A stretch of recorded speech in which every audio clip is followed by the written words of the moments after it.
This is the Foundation Trilogy by Isaac Asimov, published in 3 volumes by the Folio Society in 2012. They arrived together in a slipcase covered in black paper, blocked in foil with a design featuring a planet. Each volume is 3/4 bound in buckram, with paper-covered front boards. The buckram of the 3 volumes presents a pleasing gradient from metallic space grey through to a lighter champagne grey. The titles are blocked in black on the spine. Meanwhile, each volume's front board is printed with a unique design featuring a marble bust motif that is apt for the book's theme of imperial decline. Of course, the binding is sewn, and the books use metallic end papers in shades of grey to match their respective bindings. Each book is printed on Abbey wove paper, with a total of 792 pages across the 3 volumes. The text is set in Garamond, and readability is good.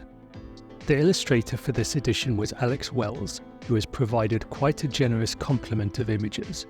Besides the slipcase and 3 binding designs, there are 7 images per volume. That makes 25 images across the set. The style is graphic and evokes modern sci-fi comic books, descendants of those that must have been doing the rounds while Asimov was building his galaxy. I always appreciate it when illustrations successfully identify key points in the plot and bring them to life, and that's certainly the case here. The first volume contains an original introduction written by economist Paul Krugman. Krugman was an apt choice, partly because he once wrote an academic paper on interstellar trade, and partly because economics is arguably the closest that social science has come to Harry Seldon's mathematical psychohistory, which features so prominently in the trilogy. Now regarded as a foundational classic of the science fiction genre, the Foundation Trilogy is impressive for the sheer scope of its ambition, encompassing a galaxy of planets, dozens of characters, and multiple generations across several centuries.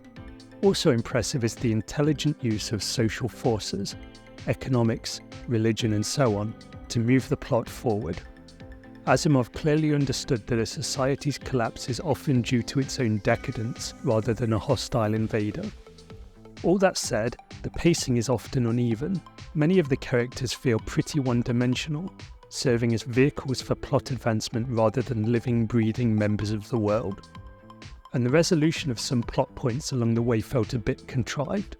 For this reason, I consider it an entertaining read and an impressive achievement, but one that doesn't feel like a literary heavy hitter, as did some others from the genre, like The Book of the New Sun or perhaps Dune.